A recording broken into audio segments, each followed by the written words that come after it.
It's Wednesday, so we get to hear from Shane Steichen, talk about his team, and talk about the challenges of this week.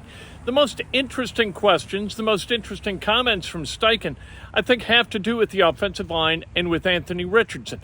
A lot of fans, a lot of you asking, hey, why do we believe that Anthony Richardson is going to be able to get accurate enough to be a quality quarterback, a winning quarterback in the NFL? Steichen was asked that question. He provided the answer.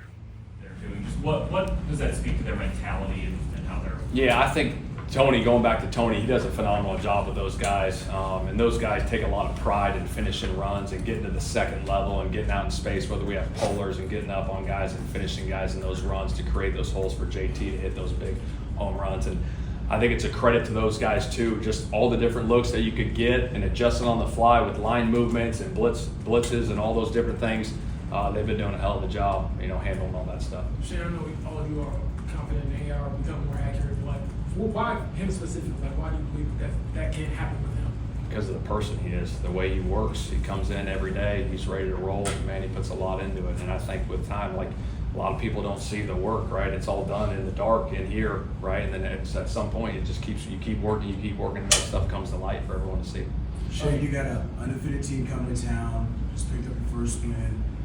What are you telling your guys as they get prepared for this big moment this weekend? You got to prepare to win the game. That's what it is. You got to prepare to win the game and have the will to win the game. But I think preparing to win the game is the most important.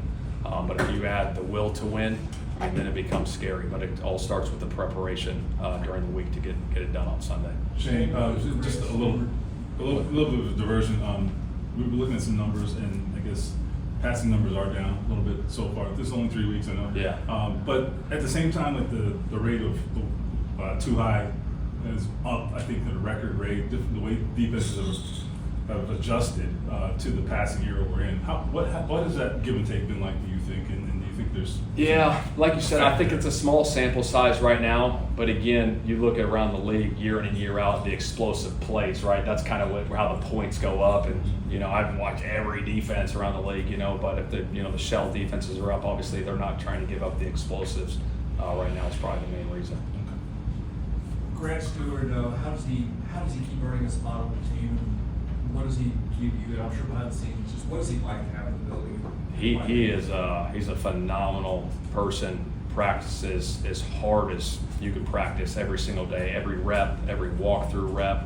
I mean, he is 110 miles an hour all the time, and it shows up on game day. And he kind of leads that, special teams crew, and he's made a name for himself around the league, obviously on special teams, but phenomenal to have him.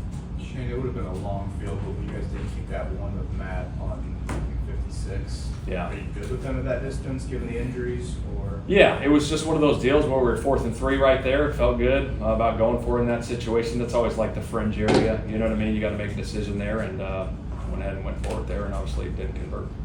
Shane, what's it like to have a running back like JT who can make you right, even if it isn't like the right call or whatever, or make you more right if it is the right call and think Great, man. Great players make great coaches.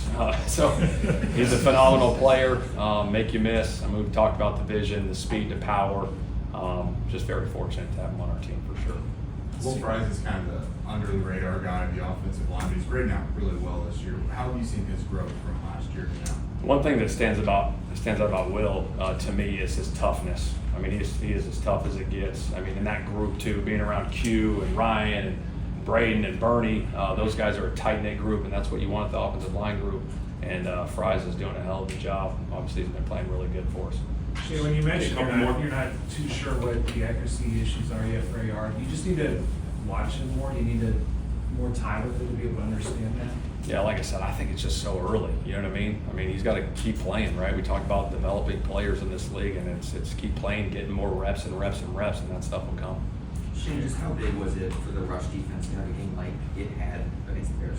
It was big, obviously, having that bounce back game and holding them to what it was, 63 or 65 yards. We just got to continue that trend, have that mentality, fit our gaps, play with fundamentals, technique, and swarm to the football for sure. Shane seemed a little chaotic there at the end with Chicago on that onside kick, whether they were going to do it or not. Yeah. Do you want Anthony to bring that ball out? Or? Yeah, that's on me. Should have never happened. That's Steichen, and I got to tell you, I think his belief in Anthony Richardson, number one, is well placed. Number two is unshakable. I think that Anthony Richardson is going to become exactly the quarterback that Shane Steichen believes he's going to become because of what's in here and what's in his heart. That dude wants to get better worse than anything. He knows where he's not so good. He knows where he needs to improve. He's willing to do the work to be able to get there. He doesn't get frustrated.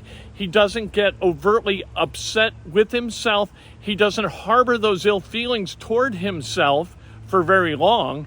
He understands where he needs to work. He's working with guys every single day to try to bridge that gap and try to become the quarterback that you want him to become, but he wants himself to become that even more. And good for Shane Steichen. Good for him for acknowledging his screw up at the end of that game where Anthony Gould's got to bring that ball out of the end zone. Good for Steichen for standing up saying, hey, that's on me.